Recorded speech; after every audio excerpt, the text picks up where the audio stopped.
the hand jive. Choreography, right? Hello, everyone. Welcome to episode 80 of Restitching the Tapestry. It's very mind-boggling to think that we're on episode 80, but here we are. We're just 20 away from 100, which is... whoo, like I just can't believe it. So this, of course, is a pre-recorded episode as well. And tonight's topic is the commercialization of pride. Considering it's Pride Month, I figured it might be interesting to have a conversation about that. And of course, I am joined by my dear friend, Heather Kanicki. How are you, hon? It's been a day, but overall I'm okay. How about you? Oh, same here. Of course, I will say that my day probably has been much more relaxing than yours. I have not had to work today. I actually got to go to the beach and lay on the beach and tan a bit. My partner and I, see, the thing is, I'm not a huge tanner because look at how pale I am. I burn, right? But my partner has a complexion that like tans very well. Mm-hmm. And so he tans and looks great. I go from like white to crisp and like, so like he's out there wearing like this tanner and here I am like with this like SPF 900. So, but it was relaxing. Like it was good. Yeah. Good. So, but I've just been wanting to get out, and my camera just did that again. I've been wanting to get out and enjoy the outdoors a little bit, and it was like the weather's been kind of ideal for it. So today was kind of like that go-to day. I haven't been outside of a building in days.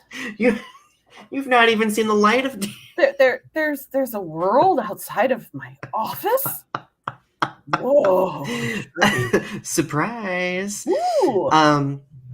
So beyond that, like I've been trying to get out and do more walks and stuff like that because I need to lose some weight. Like honey, you look amazing. Oh, thank you. Do you know, like, I mean, I don't know if you know this, but like, do you ever experience those points where you just feel like bloated all the time? Yeah. Like I've kind of been in that place lately where I've just felt bloated all the time, and like a little bit more physical activity has kind of helped me feel a lot better. So it's been working for me. Good. I use it as an excuse to walk and play Pokemon Go while I go. Did you catch any good ones today? No, not really. No good Pokemon. Okay. No, same old. So tonight's topic is a pride-related topic. It's June, so some sort of pride-related conversation seems to be expected, right? So what we're going to be doing is we're going to be talking about the commercialization of pride. We're going to be talking about like the good aspects to it, the negative aspects to it, etc. And we're going to try to make sense of all of it through this episode. Before we get to doing that, though, I do want to go over our show's mission statement, per the usual. We live in a dynamic society where social media shapes us by creating greater opportunities for connection. It has led to a developing understanding of the adversity many marginalized communities face, the powers causing the adversity, and those who act as bystanders as atrocities take place in real time. Our goal with this show is to make connections and have challenging conversations about social topics, current events, pop culture, and art. Together, let's weave the threads of understanding with what privilege we have in order to learn, educate, and create in a world that's growing. I lost my tab for a second. Oh, thank you. A dramatic reading of our show's mission statement. Oh my goodness. So, Heather, let's talk a little bit more. Let's begin talking about pride in general. Mm-hmm. What has your exposure to the concept/event of pride been? Well, to be honest, my first exposure to it was walking through a library and seeing what at the time I didn't know what they meant, pride flags, and I saw books displayed from LGBTQ plus authors, and what was kind of neat too was this display the library did. they had people's stories like next to their books, so like little biographies of what happened to them when they came out to family and friends, or experiences they've had.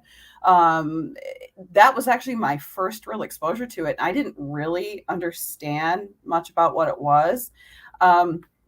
In fact, growing up, I mean, I didn't really know a lot of LGBTQ plus people at all.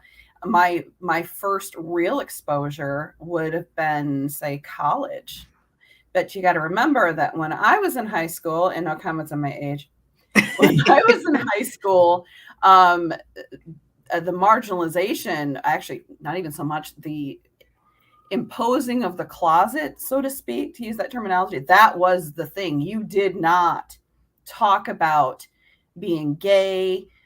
You hid that, because if you did act out on those impulses, as they were called back then, you were bullied. Not that it hasn't changed, of course, but it was such a taboo thing. So yeah, that was kind of my first exposure.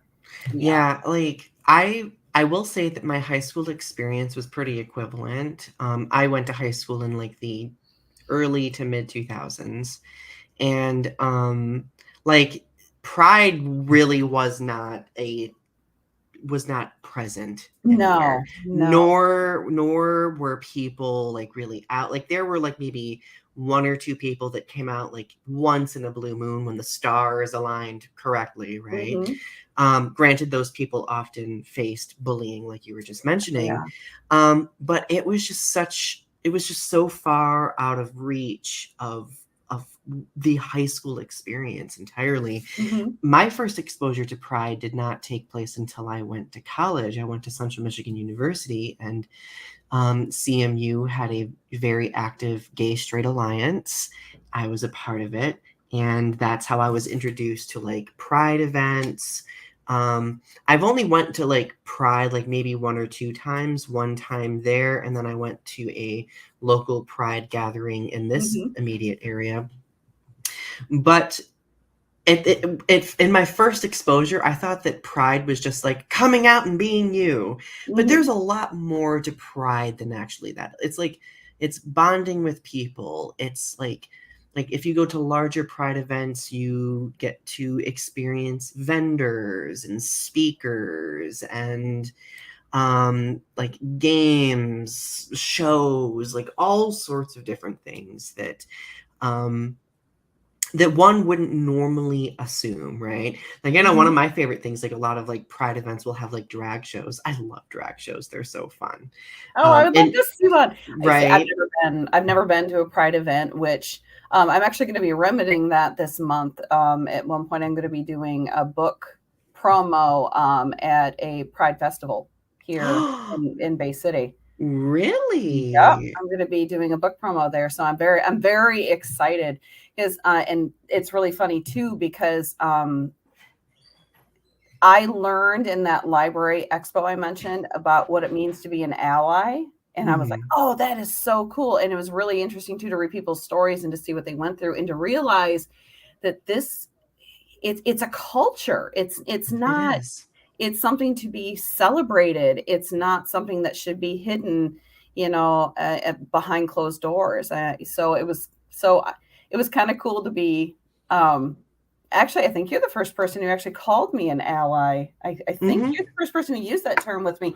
And it's, I do apologize to the viewers. I mean, I was raised, I'm very ignorant of a lot of, stuff in the LGBTQ plus community. I'm desperate to learn. As a cisgendered person, I think it's important that you do learn. Of course, I'm a naturally curious person anyway. So. Well, and see, I find that really refreshing because there are a lot of cisgender heterosexual people who are very resistant to learning. But I mean, since like our friendship began, like, and you and I have been friends for 5 or 6 years now, which is hard to believe. It doesn't feel like it's been that long, but at the same time, it feels like it's been forever, right? Eons, right? Exactly. But like you've always been so open and so like receptive to understanding other people's experiences, and I really think that that's kind of like the foundation of our friendship as well, like because I feel like we reciprocate and echo that for one Oh, another yeah, as well, absolutely. at least that's my goal. I hope that I do. Oh, honey, yes, you do, absolutely. Donnie, why are you being full of yourself? I'm kidding.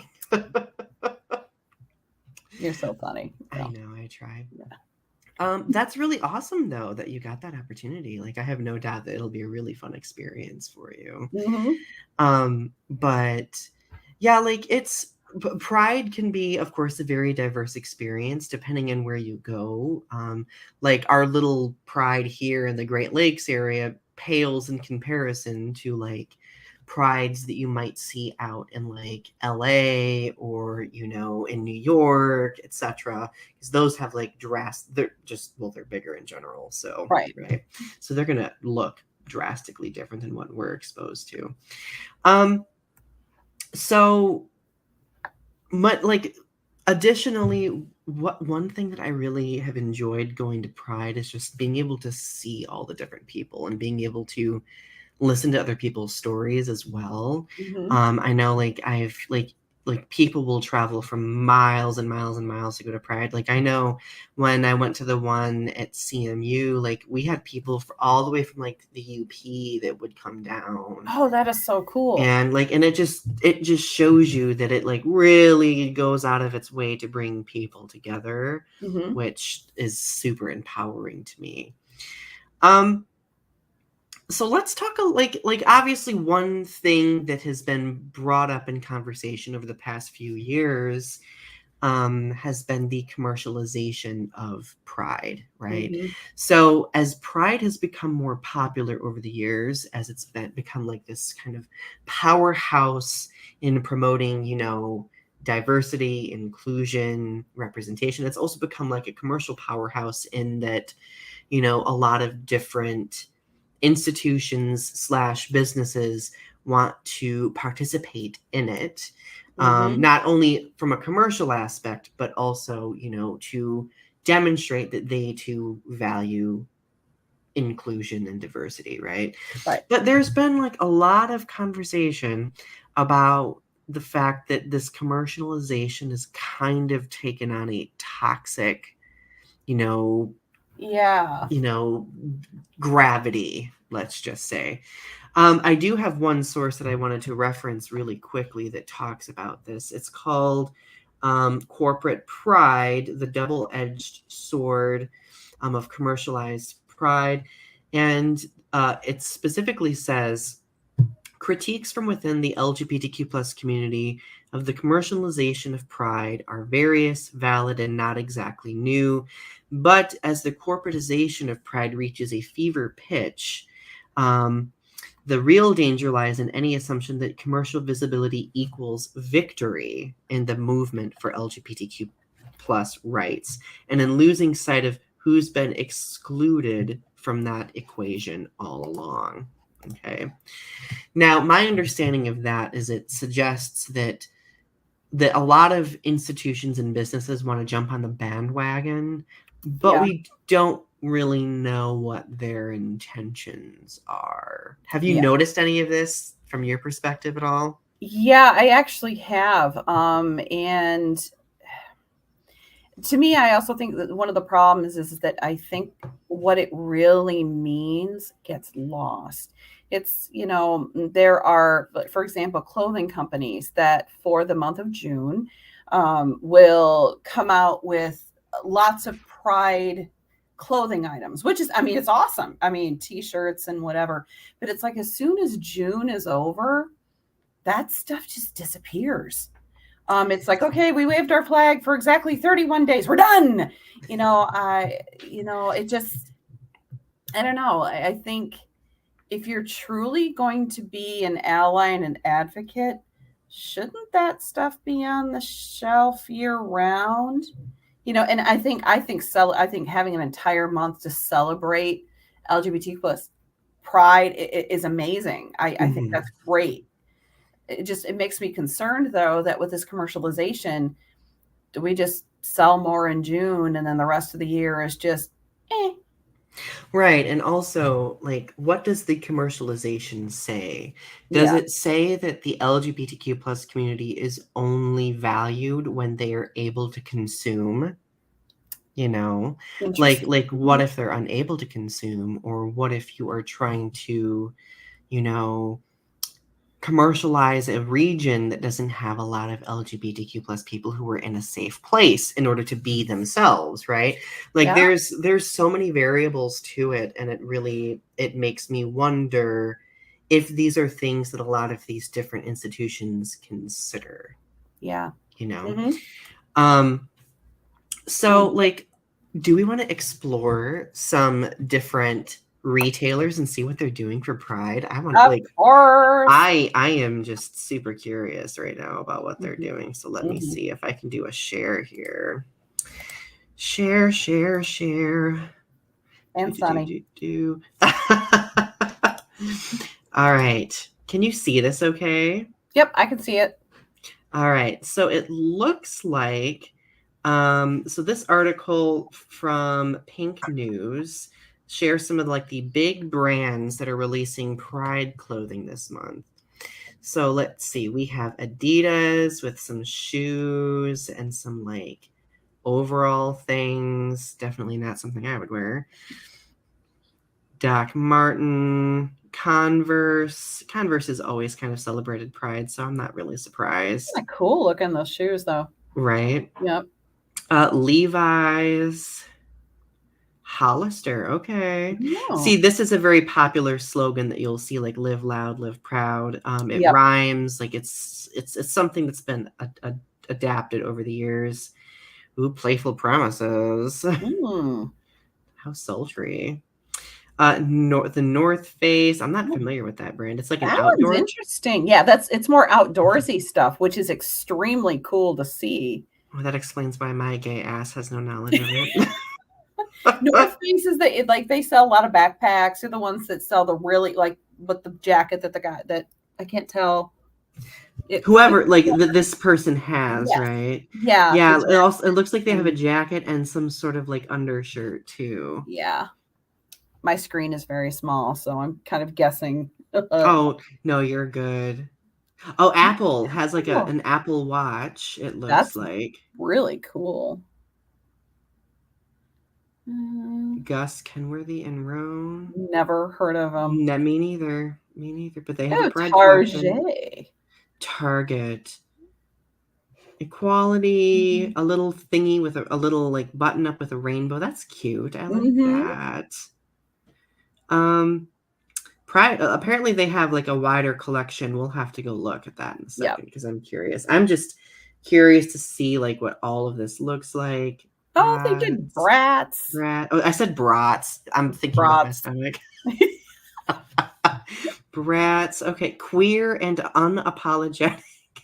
Oh, I love it. And what's the other one say? Can you read It it? says, "Ugh, I can't even think straight." That is kind of Oh, funny. that's fun. Okay. That's really funny.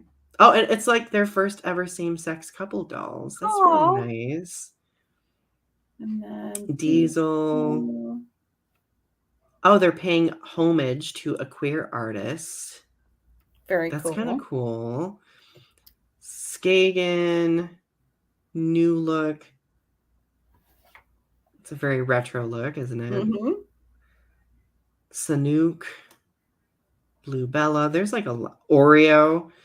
Oh, okay. That one I love. I think That's Oreo great. has celebrated Pride before. I think they have. Yeah. It's apparently this is the Proud Ally Pack.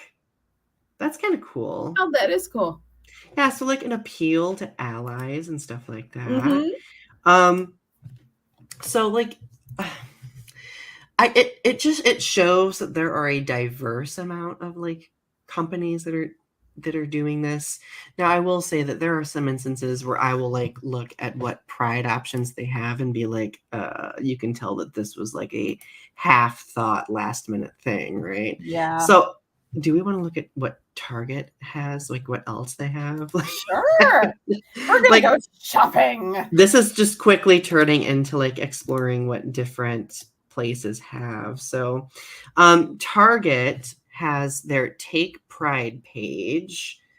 Wherever you are on your journey, we celebrate you and all that you are today and all your. Oh, I like that. That All is year long. nice. See, I wonder though, like, so my question would be, does this page stay up all year round? Good question. Or is it just something that's said, you know? So they have like adult clothing, kids clothing, family outfits, accessories and jewelry, home and decor, pets. Okay, they have quite a bit.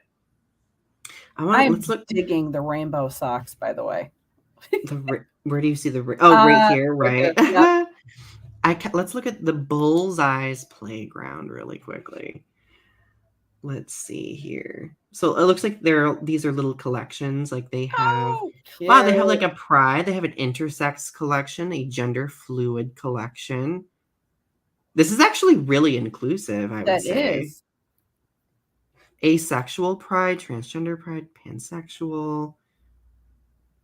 Okay. I'm known to be kind of critical of the commercialization of pride, but they are definitely making an effort to be inclusive, which Mm-hmm. I really applaud and appreciate. Accessories. A rainbow tote. Pride. What is that first one? Something about a poem? I can't quite read it. Pride blue poem tote bag. Yeah, I can't read it. It's too small for me too. Is this a fanny That pack? is fanny pack. I would know. That was a 90s thing and it needs to stay in the 90s. Yeah. An adult scarf. These are cute. Yeah. I especially like Okay. the middle one. I know, that is gorgeous. A pride embroidered butterfly. Oh, don't get me started on that. I might get that. A grid bucket hat. Nah, not really my thing. I do like the little rainbow, like, baseball cap. Mm-hmm. The pins are kind of cute. Yeah, okay, now, don't get me started on pins, because Heather, I love pins. I I love did not know pins. this all I these love years. pins so much.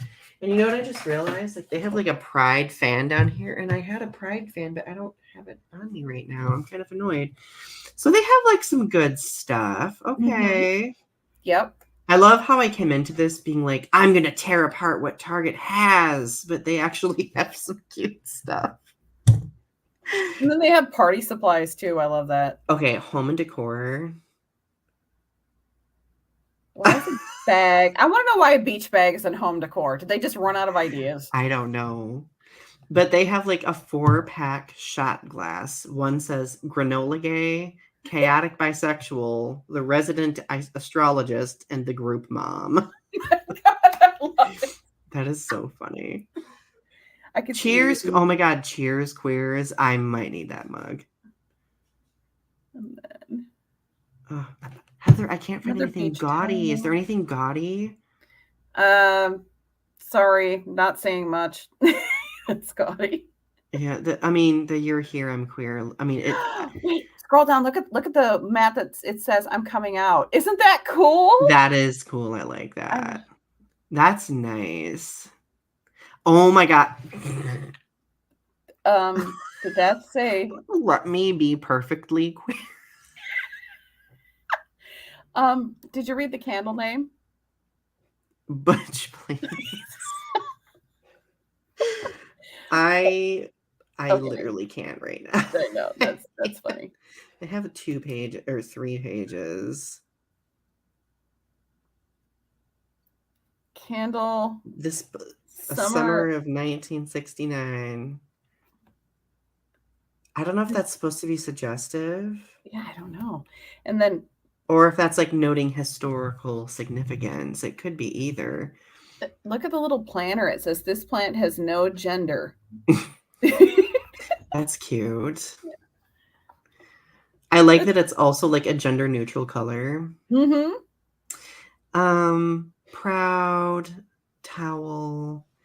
I do like the tumbler with the straw that has like the different pronouns on it. That is cool. Oh, do I need this? What? This planter This What says did you proud plant parent. say? I Oh love that yeah, it doesn't like it doesn't scream pride to me, but I like that it's included. it's the word proud. It's got to be. Right, yeah. Sounds Uh gay. I'm in. Gayest place Ally in is a town. verb. That is I awesome. This is so important. I love this so That's much. cool. Okay. Queer magic. Did you see gayest place in town? Yes. The map. Okay. Okay, So we could spend hours on yeah, that. I know. We Not that could long of a spend show. hours reacting, and we'll look at least, well, we'll look at what Disney has in mind as well, but we'll Okay. talk about Disney in just a few minutes. But You know, so, oh, go ahead. I have a question. Yeah. Do you think with commercialization, that pride is becoming a product more than having a deeper meaning like it's supposed to, like more than a representation? Hmm. Do you think it's becoming Part a of me wants to say yes. Again, I think it kind of goes back to examining the intention of the institution. fair enough? Like, I know I've gotten into the habit these days where, like, when I see a place like rolling out a pride collection, I will go on their website to see what statements they have associated with it. Because if they don't really care, then they're not going to do any statements about like Mhm. diversity, inclusion, nothing like that, right? They'll just like slap a rainbow on something and be like, here, gay, like, take this.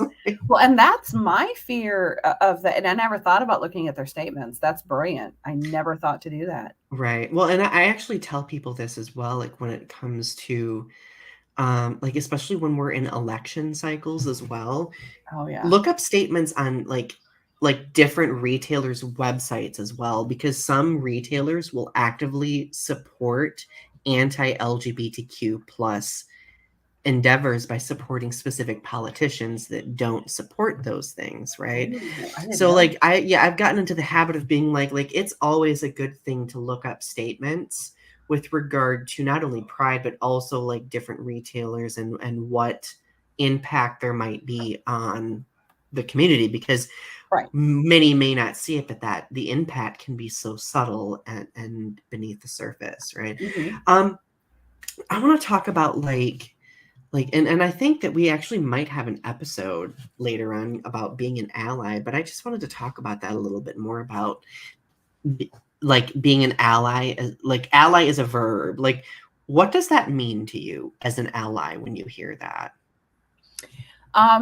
Well, to go back to my English teacher roots, a verb is an action word. So being an ally means to actively be like, I guess being an ally means you don't just sit back and say, "Yep, I'm an ally. Give me a pink, give me a flag and call it a day." It's being supportive. It's being a sounding board. It's doing something like, Hmm. even if you're an ally, you don't have to go to every pride event in the area, for example. But if you have somebody in your life who is a member of that community, being an ally means being supportive when they're having, a bad day, if they've been bullied, if they're being ostracized and marginalized, or be there for them, give them that support. And it's about speaking out against, against the bullying, against the bad names and the slander, and just, I don't Mm. know. I guess that's what it means to me. No, yeah, like well, that is really moving to me, by the way, because like I feel like a lot of people define pride in a variety of different ways and define allyship in a variety of Hmm. different ways. Like you were saying, like some people like assume that being an ally is just kind of like this token thing. Like, well, I'm the token ally. Yeah, I support LGBTQ plus people, but when it comes down to it, do they really? Like, if it comes, like, Right. if they have to like stand up to somebody being a bigot, or Hmm. if they have to acknowledge this person's identity or their pronouns or anything like that, like, Hmm. and the ally doesn't, take that into consideration and act appropriately, what does that say, right? Right. So in my work with allies, like, I've always learned um that promoting allyship as being advocacy. Like advocacy, I would say, is what defines it. Like whether or not you're willing to advocate for the people in your life. Now, mind you, not everybody is good with confrontation. I totally get Right. that. Right. However, like when there are opportunities and openings to like be there for someone else, like you were just saying, like I think that that's really what defines what an ally is. Like for example, as an LGBTQ plus person, I know that you are probably one of the strongest allies in my life, because Oh, I know at the end of the day that you're going to be there for me. You're open to me. mm-hmm. You stand up for me. Even though I don't like necessarily expect you to, you still do regardless because you care, right? Mm-hmm. And you've seen some of the stuff that a lot of LGBTQ plus people have to go through. I Yeah. think that's why a lot of allies, especially, or people even who aren't allies, are very kind of like turned off to pride, because their exposure to the communities is just very, very limited. You know, Right. like I agree with that. And I'm kind of a strange ally in the sense that um, I am Christian. So to be a Christian ally, I know is in some groups a very strange thing. And but I guess the way I've always said it to you is you're never going to tell me that love is wrong. Never, never going to right, tell me. And I know how much you love your partner. I yeah, I mean, I have seen you two together, how happy you two make each other. You're never going to convince me that's wrong. yeah, And it's um and I have to admit that, this conversation is a little scary for me because um I know that there are a lot of people, unfortunately, in the Christian community that don't support LGBTQ plus in any way, shape, or form. And um, so, I mean, I'm sure I'm probably going to get, hate mail for this, but I'm sorry. That's what I believe in. And no, you're not gonna get hate mail for that, honey. yeah, Like, well, well, see, the thing is, like I grew up in a very Christian family, and I have a lot of friends who are Christian, mhm, and I really, like, I've come to learn that for those friends, what it really means to be a Christian is to be accepting and loving toward everybody else. Even yep. when you may not connect with their experiences or their history, you still accept them and love them and want to uplift them. Like Hmm. I think that's really what defines being a quality Christian, right? Quality, a Now, quality Christian. quality, like, now don't get me wrong, I am not a Christian. However, I like, and with like on my journey, I've had to really learn to like allow Christians into my life, because I do have a lot of trauma I know. associated with it. But it's been a growing experience, right? Hmm. And I really do believe that regardless of your family history being Christian, like I know that you are very loving and accepting and inclusive, which is very wholesome for me. So, Mm. yes, I Mm. know. Oh, oh, Mm. We're oh. having a love fest We're today. having a love fest. Yeah. And like I said, it's wonderful to hear that because, I've got your back, you've got my back, and that's the way it should be. Because, unfortunately, like I said, there are a lot of people out there that they just don't it's not my place to judge, and I refuse to judge. But I know there's a lot of people out there that just they don't understand, and maybe they're afraid to take the time to understand. So, going Yeah. back to our topic of commercialization, if the more rainbows we get on mugs, if that's what opens the conversation for people, okie dokie. Right, right. I And mean, now don't get me wrong, like I understand that for some people, that especially for people in the LGBTQ plus community, that they can get kind of overwhelming, like rainbow activate. But I can understand that. Yeah. right, well, and that connects to what I hear a lot of people call, like, I think it's called rainbow fatigue, where the rainbow is used so much to represent the LGBTQ plus community that internally, like, we've kind of like, when we see rainbows, we're just like, oh, here we go, you know, even for the LGBTQ plus community, because for many of us, seeing the rainbow almost translates to pandering. Yeah, I can understand that. And I know we're going to talk about Disney in a couple of minutes here, but I actually totally understand, because some, like, certain Disney movies and TV shows, and actually just TV shows in general, I've noticed that there always seems to be now the token just to pander. And it's like, you know what? More power. If that character was written LGBTQ plus, wonderful. Yes, way to go. But if they weren't, and you're just doing it to pander, I think in some ways it can almost be more damaging, because it's almost like sweeping what it really means under the rug. Well, and there is a such thing as poor quality representation. Oh You yeah. know, yeah, there is good representation and there's bad representation. You can kind of tell. Like, now, don't get me wrong. Like, I will say that any representation is usually good representation, especially depending on the situation. Like, media wise, like, there's just a lot of spaces where LGBTQ plus people are still not really present or allowed. Yes.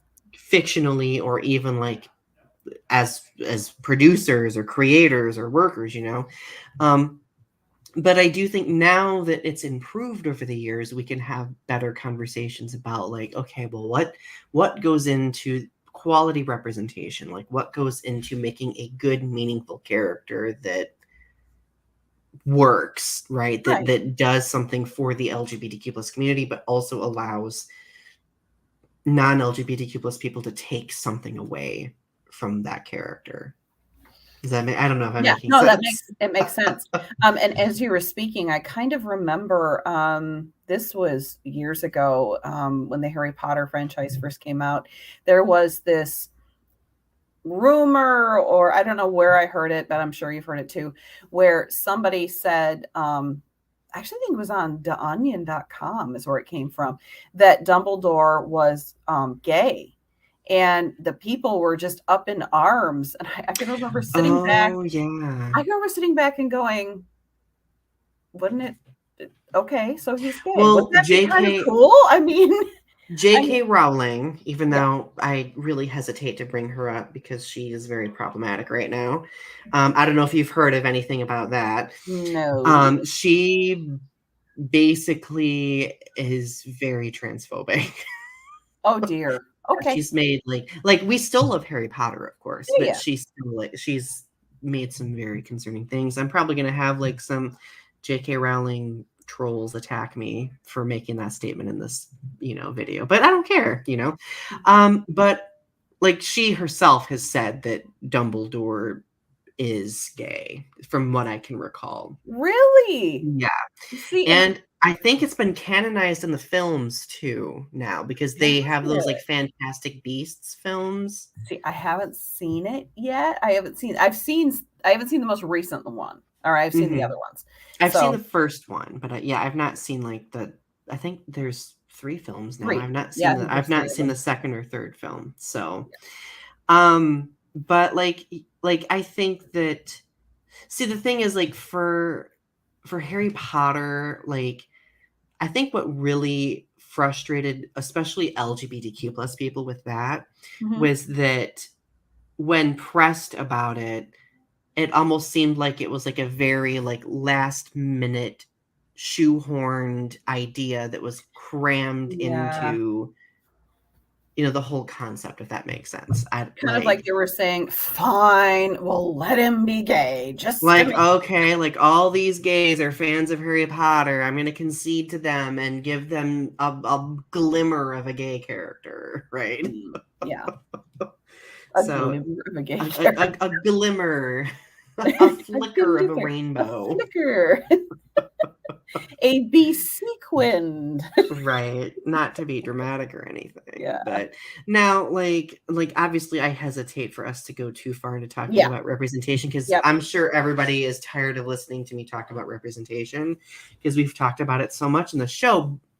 Though I still think that even with Pride, it warrants conversation. So I don't think Right. I don't know. I'm talking myself in circles. I don't think there's any problem talking about representation. Shall we talk about Pride and Disney? Yes, let's talk about Disney. So, okay.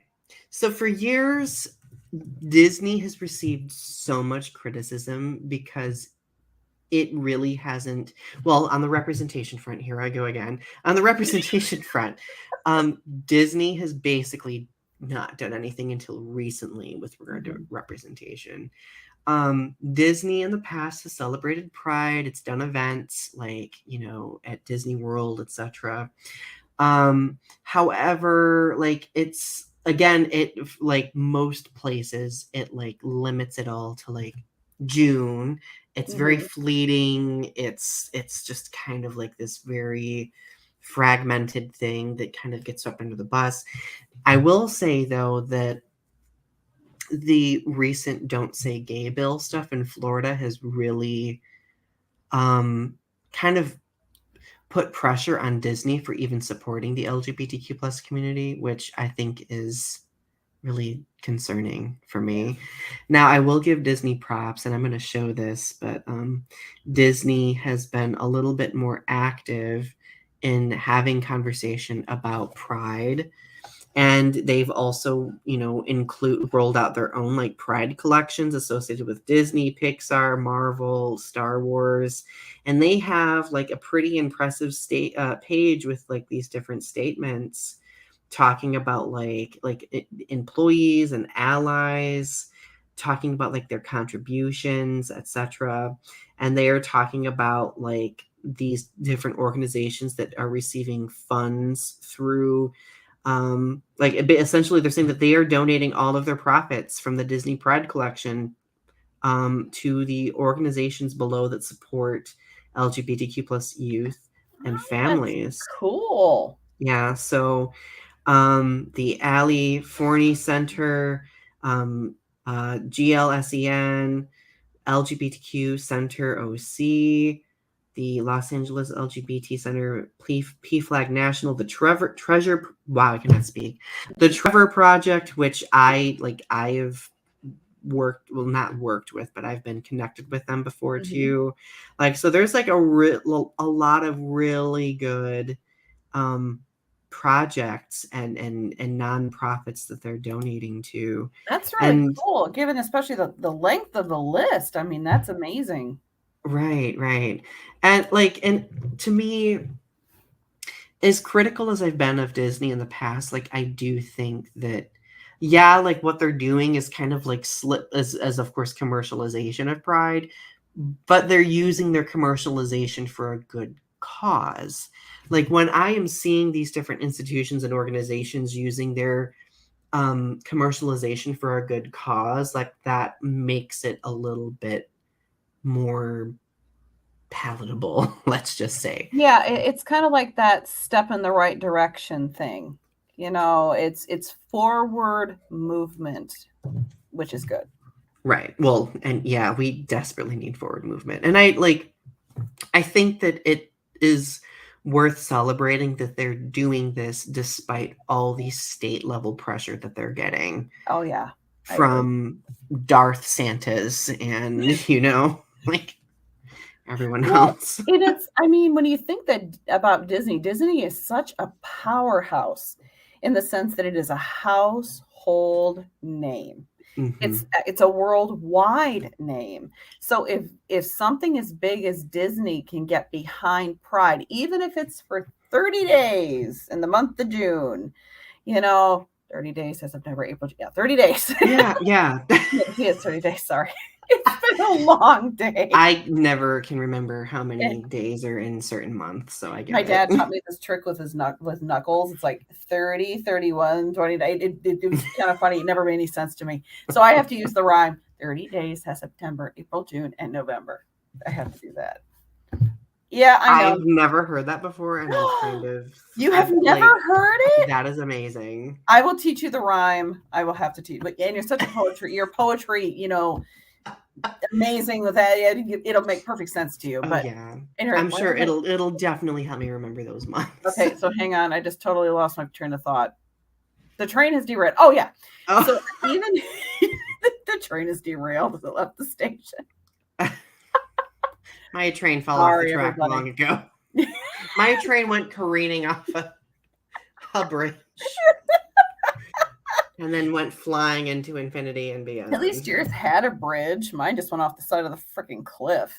At any rate, the punchline I was trying to make is that even if Disney only gets behind Pride for the 30 days of Pride Month, and yes, there is commercialization on it, if Disney can help make it much more of a household name and make it more acceptable, maybe that will decrease some of the bullying and make these unfortunate don't say gay bills and things, maybe it'll make them go away or at least become less impactful. Well, yeah, like just the gesture itself, but I think also the education surrounding it, right? Oh, absolutely. Because like it's my hope, and I know a lot of bigots don't do this, but it's always my hope that when people see a big organization doing that, they might be curious and be like, okay, like why is this organization choosing to do this, right? Yep. Now, one aspect of the commercialization of Pride that I forgot to mention would be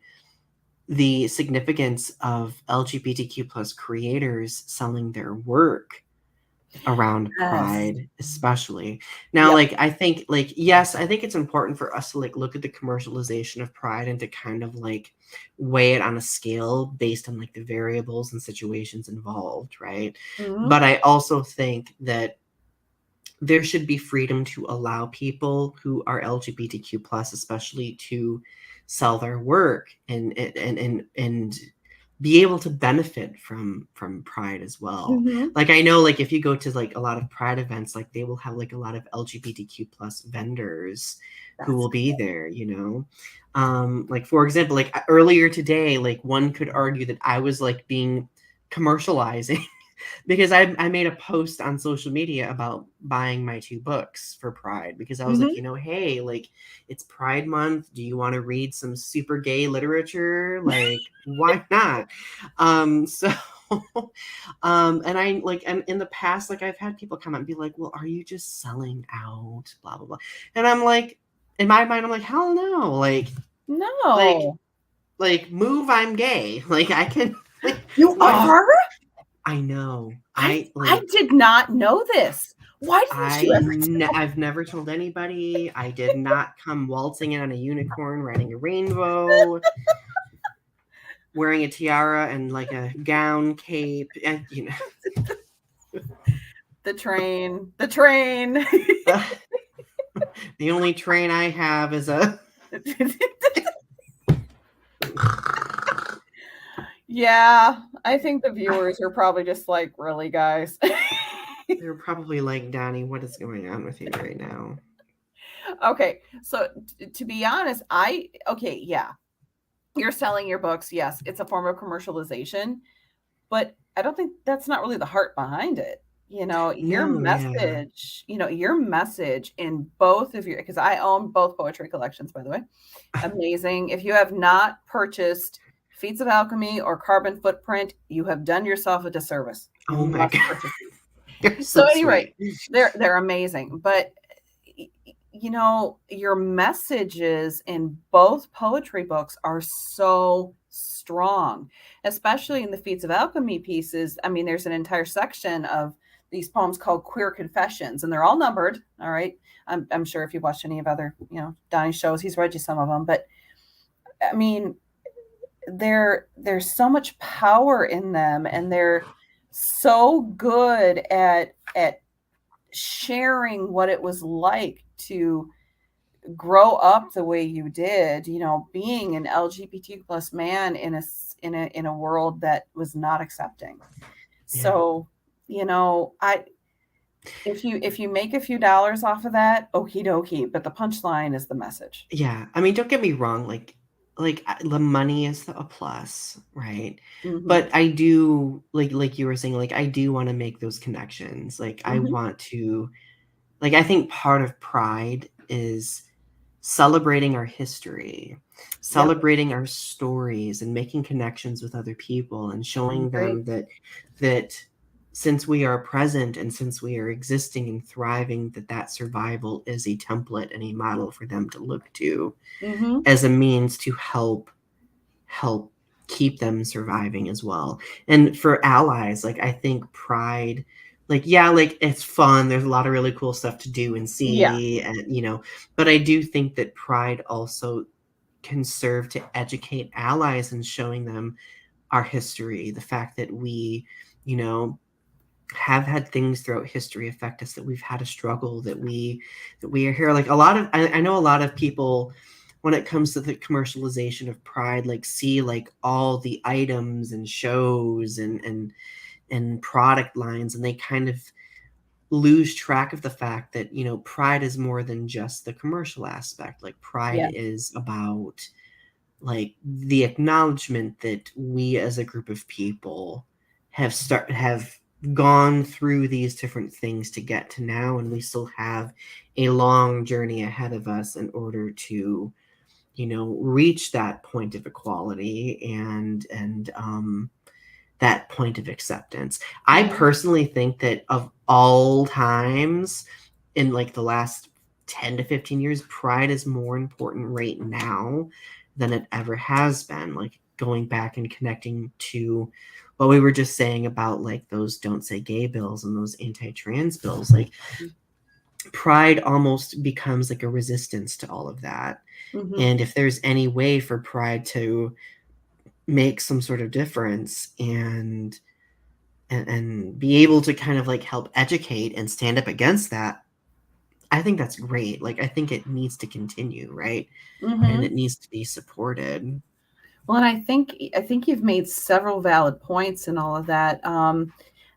It's like you almost wonder if, in some ways, is commercialization supporting pride in the sense that, yeah, people are buying the rainbow printed whatevers, but is that showing somebody who is afraid to come out, or somebody who has come out and is just being put through torture because of who they are, showing them that they are worth something, that there's people out there that are going to wear that badge, um, whether it's a pin or a t-shirt or carry a tote bag, saying you are worth something, you are somebody.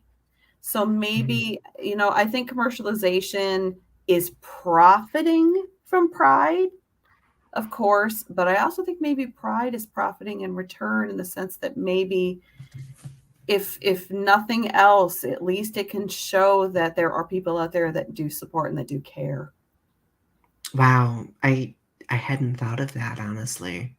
Because like when like I guess if I were to look back on my life when I was a gay baby, a gay baby, um I when love it. I love it. I love it.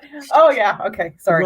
whenever I would see a person wearing a rainbow pin Mm-hmm. or some pride related merchandise, like I was drawn to them, Mm-hmm. and I felt safe, Mm-hmm. right? And it's interesting that we're talking about safety, because I've been trying to do more videos on TikTok lately, and I did a Mm-hmm. video where I talked about how, despite not living in my hometown anymore, I still feel very unsafe being there as an LGBTQ plus person. On the rare occasion that I do see any sort of like pride, memorabilia or Mm-hmm. symbology in my hometown, like I'm immediately inspired and empowered and drawn to that. And I can't help but think about like the 16-year-old who was me, Yeah. Yes. 15 years ago or more. If looking at that and being like, wow, like that celebrates me, like that might help Yeah. me feel a little bit more confident. Yeah. It shows, and I think about, I don't have numbers on this, but I know that attempted suicide and suicide rates among, the pride community are, it's horrible. It's Mhm. horrible. You know, Imagine those people who are not members of that community and who are not allies, Just imagine being bullied and told you are nothing just because of something you can't help. Right. You can't help. Some, And yeah. and I think to myself too, if saying I'm an ally or wearing a pride pin, or if just that person who is on that edge and is ready to end it all, if they can just see one person wearing an emblem of pride to let them know that they mean something, if that keeps that person from doing harm to themselves, pass the pin, babe. Yeah, that's really thought provoking. And thinking about it, and this probably will wrap up the rest of our conversation as well, but um the interesting thing about especially the conversation that we're having right now between somebody in the LGBTQ plus community and somebody who is an ally, we are living representation. I feel like we are demonstrating through this conversation, even through our friendship, through everything, that like survival is a mutual thing, right? Like people in the LGBTQ plus community need allies, need each other. Mm-hmm. But I also think that people outside of the LGBTQ plus community also, you know, take something away from who we are and invest emotionally in us, and that like synergy that we create, like that's important. Mm-hmm. Like that um shows people that like bridges can be made, Absolutely. and that these different gaps that we see of understanding can be fixed. Now, Yeah. like, and that's something that this is with the thing that I often encounter a lot when working with people who aren't allies, people who are actually pretty resistant to the LGBTQ plus community. Mm-hmm. Like, again, like their understanding and exposure is so limited that they just feel threatened by everything. Like they walk into a store, see a rainbow, and they're like, oh, them damn gays again, like ruining everything. And it's like, are they though? Like, so like I've gotten to this point where I ask people questions. Like Mm-hmm. I will be like, okay, yes, you walked into Target and you saw this symbol of pride. Why does it upset you so much? Where does that upset come from? Mm-hmm. Okay. When you really get them thinking about it, that's when they kind of start realizing that this is a conditioning. Like Yes. that bigotry is a conditioning that's passed on based on learning. Like Yep. people learn to hate, they learn to fear, but also like how people can learn to love, like unlearning all of that is a process. And it begins Absolutely. with conversation. And ultimately, I do think it begins with representation. Like I've mentioned in other shows at nauseum, um, representation does more, not just for us as an LGBTQ plus community, but also for allies and for people outside of it. When they can see the existence of people, then they're like, oh, like these people exist. They have had experiences. Like, why should we overlook them? Why should we not celebrate those? Right. Right.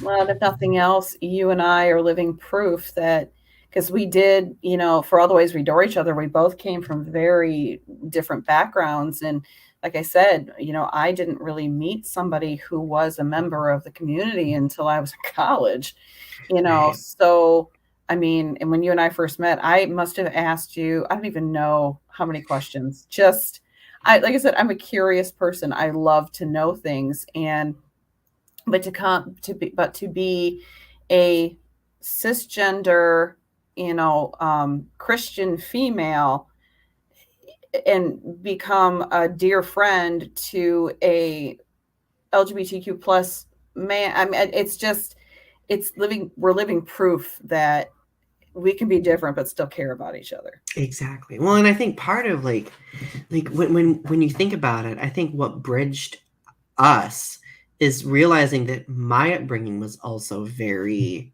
Christian and also Mm-hmm. very like in instances, very anti-LGBTQ plus. I ended up learning about myself and about making connections through college and connecting with other people. For you, like it became more about like us kind of being in each other's orbits through work, right? Yep. And I like that makes me feel wholesome because it makes me feel like I'm doing something right. Like if I like because like you never said this, of course, because you wouldn't be this crass or anything. But like I've literally had people be like, Donny, for a gay person, you're not so bad. You know? Oh dear. And I'm just like, I'm like, well, what was your impression? Like, did you think that I was just gonna like, did you think I was gonna like drag you to the bathroom and what?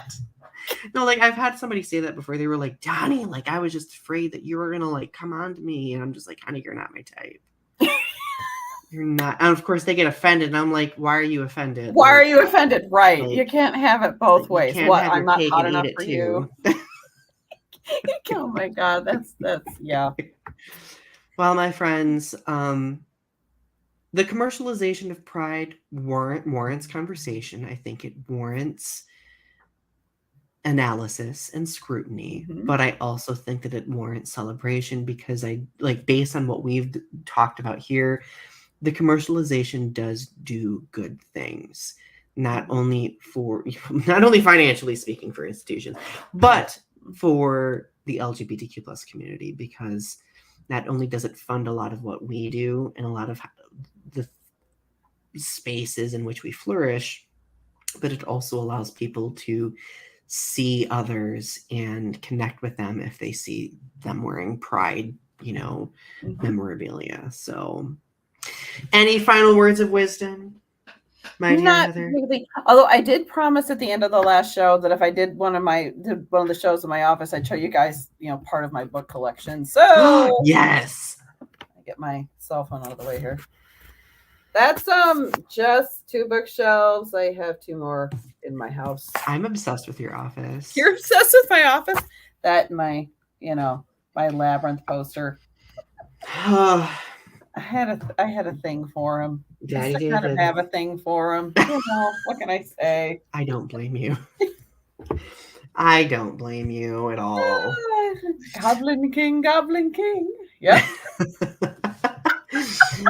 Well, my friends, thank you for joining us again. And if you were able, get out there and celebrate who you are, celebrate pride, and know that you are not alone and that we are always here for you.